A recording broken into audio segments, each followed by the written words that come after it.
eyes. I'm not convinced with him. Look at him. Nate, you still look insane. I think he might be constipated. Of course you've watched America's Next Top Model. Of course, maybe you even went further to watch Reality Check Inside America's Next Top Model, which I loved. It's now streaming on Netflix. Yep. So Nigel Barker is with us.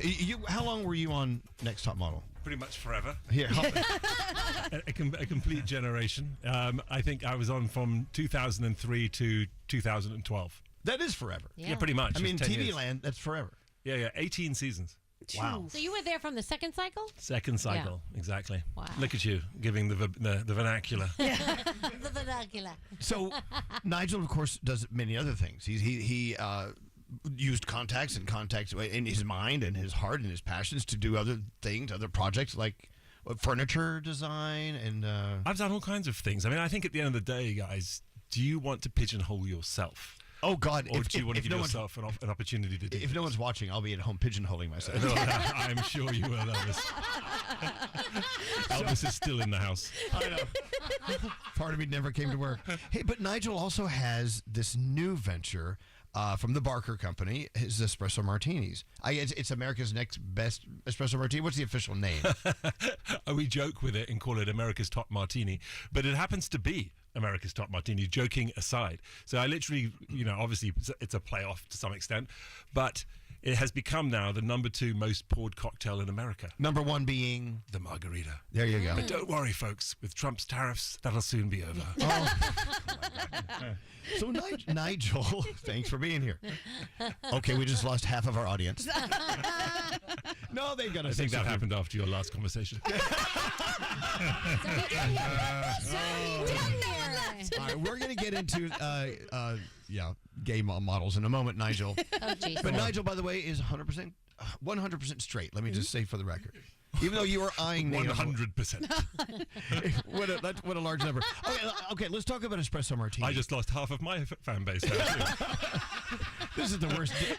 This is the worst interview ever in the history of interviews. So wait, okay, Nigel, if everyone listening isn't in love with espresso martinis, they have someone in their life who is in love with espresso martinis. I've been drinking them since before most bartenders ever knew how to make them. Which is still the case. But some of them are great. But there are different degrees of tastes and sweetness and this and that in espresso martinis. When I order an espresso martini, I always use the word bitter. I don't like it sweet at all. Bitter, I think, is an unusual term. I understand what you're talking about. You don't like a sweet espresso martini. A lot of people put too much simple syrup in, things like that. And those are all sort of tricks to make people like things, right? The average person, if you give something sweet, it's like a dessert. So that most people will favor that over something that's perhaps burnt or bitter. But I think if it's perfectly balanced, then the sort of smoothness, like the coffee flavor, like I would say this: do you like, say, Starbucks coffee, Dunkin' Donuts coffee? No. Or do you like Italian coffee? Yes. Right. Well, Italian coffee, by sort of definition, is generally speaking not burnt at all. It's very smooth and balanced. And I lived in Italy for years. I based the whole coffee flavor that we use, and we use 100% Colombian espresso coffee in our coffee. But it tasted to me just like I remember when I lived in Milan and I was an up-and-coming photographer, and I would go into these little bars and have a little espresso and taste like mocha, almost like a chocolate, but it's coffee. Okay, so Nigel Barker just kind of took my mind on a vacation. Mm-hmm. He used the descriptives: Milan, little bars, photography, balanced.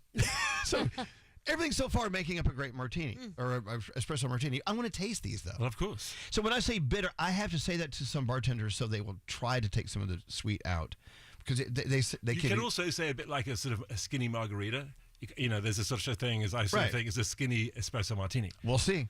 Which is so ours is made with 100% Colombian espresso, as I mentioned, 6-time distilled vodka, and if you can believe this, we actually distill our own vodka in Lansdale, Pennsylvania. It's corn based, so hey, you gluten-free people, this is for you. And caramelized brown sugar. So and all you have to do is simply put it in a shaker. I've got it in one here, and give it a hard shake. I'm doing it off mic, so I don't deafen you all. Do it on mic. On mic. On mic. Here he goes back and forth. Boy. So you can imagine I'm actually shaking and moving and turning and jumping. You are. It's very festive. He's a madman. Sounds like a martini is running away. And then it'll come out looking like a Guinness. Let me see it.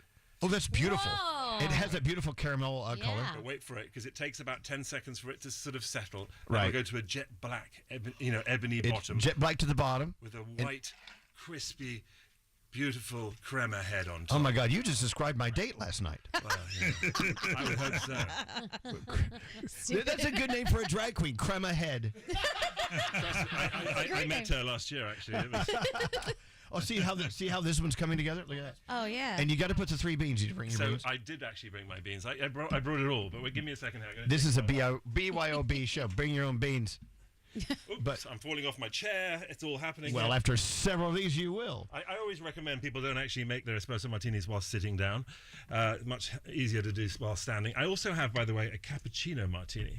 Oh, nice. Which is made with a Wisconsin cream liqueur. A funny story about this. I made it because a lot of people like to add a shot of Baileys to their espresso martini. And I'm like, well, if you do that, it's no longer an espresso, surely, right? It's got to be a latte or a cappuccino. When I actually went to register the name, turns out we were the only ones, not just in America, but in the world, to have ever put cappuccino in front of martini and registered it. Why not? Nice. So it was who knew And there I would be a bet first of there's someone out there that's going to love that. Absolutely. So I'll make some. Who wants a cappuccino martini? I'm just ready to drink this one. Yeah. So- Cheers. but where's yours? I'm going to make mine. Okay, all right. I can't make sort of 10 at a time. Turning us on now. Very special, but not that special. You're extremely special. If you're turning us on now, Nigel Barker is here, of course, with his espresso martinis. We're going to tell you. Oh my God! Yeah. Oh, someone ate the shrimp salad. What was that? Who's turning who on now? Anyway, do you miss doing America's Next Top Model at all? I mean, for me, I loved America's Next Top Model. I had a great time on the show. Oh, not everyone had that great experience. Well, I mean, I think, clearly if you watch the documentary that you said you liked so much, that you would know that a lot of people didn't. I mean, I think it didn't age well, right? There were a lot of things that happened in it for the contestants that, we simply wouldn't do today. Right. And on top of that, I mean, I think that, there were plenty of people who did have a good time, and I know that because I'm friends with many of the contestants who have nothing bad to say about it at all. But that doesn't mean that a lot of things were happened and were done that shouldn't have happened or could have been done much better. Would you do a revamp if they came to you and said, all right, we want to do it over. We're going to do it differently. We want you to be part of it. Show me the money. Okay, amen. He's honest. I'm in. But I will tell you this. Sorry, here we go. I'm making myself one right now. Please do. It was such a massive, massive hit, and all my friends loved watching it. So Yeah. it was. Oh my God, you're a little Your lopsided. cups, yeah. No offense. I like it when you're lopsided, Nigel. All right. Don't listen to him, people. Did you want one? All right, to the espresso martini. Thank you so much. Cheers. And we have to tell you about where it came from. in a second. Cheers. Cheers. Oh, this is elite. I feel like the name, the Barker, you need a hotel that goes with this. The Barker would be such a cool name for a hotel. I like her. She can come and work for me. I'm He also hired. wants you to supply the cash for the Yes. hotel. Right. What's that, Nate? Well, since we have a This is beautiful, by the way. Thank you. professional model here, can we do Ask a Model Anything? I would love to ask some questions. So, by the way, I was a model in 1989. Yeah. Back when hair was in fashion. Wait, I haven't seen Nigel. I gotta look you up. Can I tell you one of my favorite please. things about him being here? What? He's making Nate feel short, and I can see it in Nate's face when he walks past him. He tries to keep a safe distance. Nate, how tall are you? How tall am I, or how tall do I say I am? Either one. 6 foot. So there you go. So guys out there, that isn't actually tall. Oh! That's tall for a female model. Yeah, how tall? Oh my God, is that you? That is back in the day. Oh my God! Elvis, come on. Can I hop in the time machine and play with your Excuse me. Wait, how tall are you? What are we shaking up now? Oh my gosh. How tall are you? No, I'm not. I'm 6'3". Are you 6'3"? Yeah, this is what 6'3" actually looks like. Oh, so what is Nate, like 5'8"? 5'11". But wait, but look, here's Nigel Barker holding onto his wood. Damn. That actually wasn't mine. How do you do that face? Because I've seen those Instagrams where you do the model face. Are we on the Really? Ask a Model segment? Yeah, they say like raise your eyebrows, smile without smiling, and then Nate, you like, look make a insane. No, you look like you need to be put away. Yeah, no, that's exactly not it. Hey, okay, It's the original smize. Yeah. Like, right now, you're going to do this with me, okay? Okay, ready? Imagine, first of all, relax your face. You look like a turtle. All right. Imagine now, I've put a piece of chocolate in your mouth. Do you like chocolate? No, I love Okay, so just imagine, eyes open, not eyes closed. Try to imagine with your eyes wide open. There you go. Put a piece of chocolate in there. Now imagine right now it's melting in your mouth. Just imagine the delicious taste, the mocha notes, the caramel. Your taste buds are opening up. And then just look at the camera. And then without saying anything, you're going to say, that's delicious, but just with your eyes. I'm not convinced No, with him. look at him. Look at Nate, him. you still look at I think he might be constipated. You have to use the bathroom first. Yeah. Or what if you want the ultimate model face, you have to use the bathroom during the photo shoot. Oh. Well, that actually gives you the pucker. Being a photographer, how do you make people like relax? Like, is there a way? No, so the thing is that there's a You perhaps have people. to ask photography questions. You're a photographer. Well, they got him drunk and high back in the day. Well, actually, my thing is that you don't really have to have them relaxed. Really? You just have them being something, right? So any kind of true reaction is good on camera. So if you're, excited or aggravated or annoyed or bored, like something, but not nothing, right? So nothing, the deer in the headlights is what we always are against. So I would often even, use things like cold water or wind, or because you react to elements. But so you don't have to imagine, you don't have to be like, oh, I'm going to act. You can be like, no, I'm cold. You could be like the wind, sort of brings you up, and or you play music. Music is super powerful, right? You Right. put the right song on, and all of a sudden you feel like you're gonna dance. You're gonna, you remember your first date, your first kiss, or whatever, right? So Nigel, I can ask you this though. So a photographer is sort of like the equivalent of a director on a film set. Oh God. What's that? That espresso martini is going up. Wow. No, but really, I mean, a great photographer. Did you ever work with a photographer that you were like, oh my God, the best ever? They really knew how to get me to go exactly where I needed to go. Oh yeah, no, sure. I mean, all the time. I mean, there were many great photographers. I mean, I had an unusual sort of way of getting into photography back when I started, which was in the 80s, 90s. There wasn't a sort of a thing as a degree in photography. Right now, everyone who works for me has a sort of master's degree in photography of some sort. But back then, you had to apprentice and what have you. So my entire career was based actually as a model, watching photographers who photographed me and watching their style, how they treated people, how they interacted with their equipment, all of those sorts of things. And there were many people that either didn't have great sort of communication skills, but had great lighting, or had great lighting, great communication skills, and the lighting was less important. Avedon, who's a real star, is known for saying many times that he wasn't about great lighting. He was about his story and the person. He wanted to have very kind of natural lighting that wasn't particularly spectacular, but would be enough to see the person clearly, and then within that light, he would capture their soul. Wow, another world. Yeah. I love it. Can we get back to the martinis, please? Absolutely. Now that Nate wanted to be a model. No, we're martini time. This is the most fashionable cocktail of our time. And by the way, are you drinking? I'm not. Thank because I'll God. get drunk. Yo, he gets I very can make embarrassing. you one. I actually brought you some for later. He'll be a Oh, mess. that's nice. He's Nate- underage. Nate drunk is atrocious. We don't actually want that to happen. Okay, so I think I've heard. where do I find your espresso martinis? Well, you can go to barkermartinis.com, and there we have a store locator, which will show you where the closest store to you is. But we're also all over the place. So, for example, we just had a party, didn't we, in New Jersey at the Hyatt Regency and Jersey City, and they serve it there at the Exchange Bar.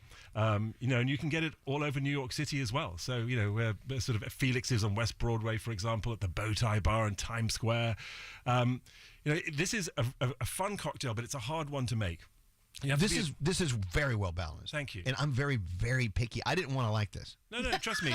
Most people don't want to like it because if they hear something is pre-batch, pre-made, RTD, it's immediately oh no way, don't like that, because it's almost a dirty word because they're not done well.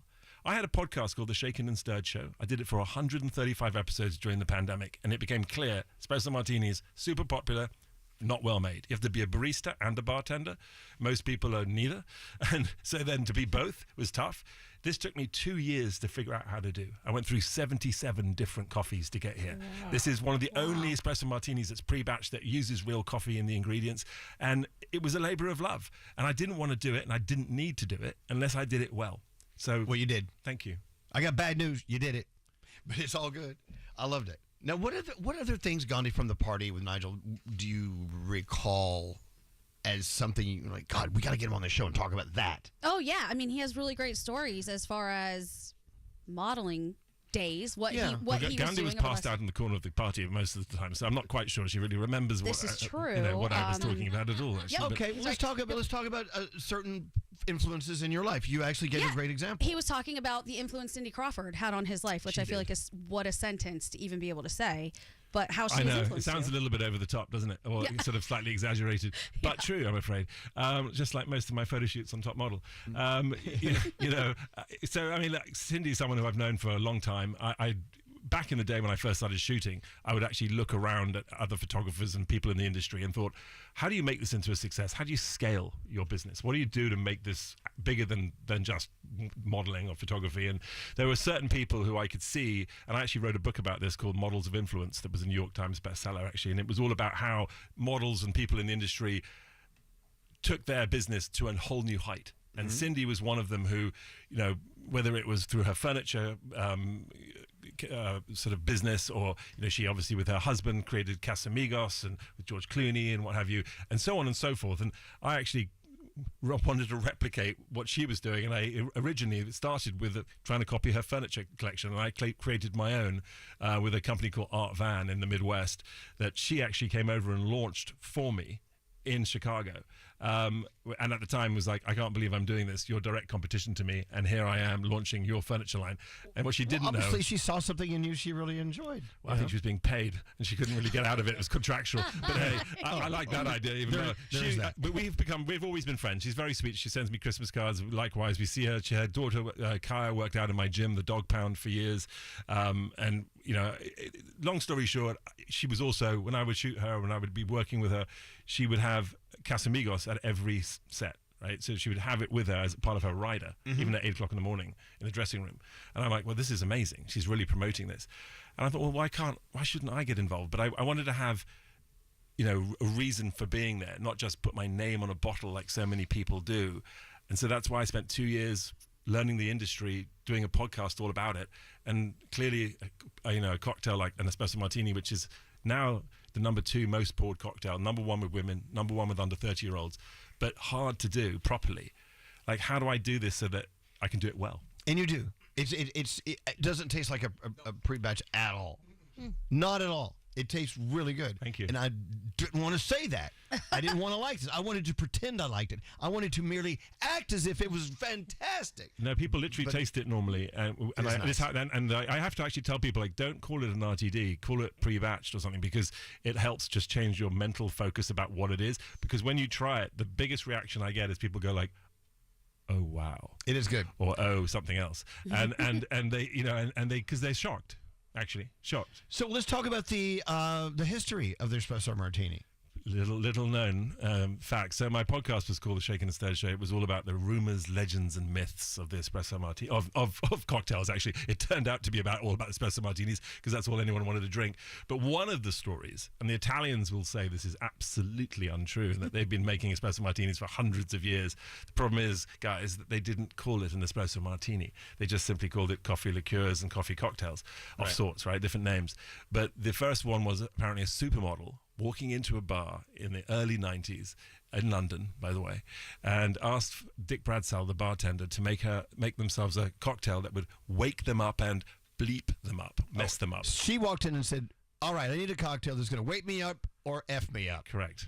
Ta-da! And There the it is. bartender, wake me up coffee, F me up was the vodka and the rest of the pieces, and he was like, here's an espresso martini.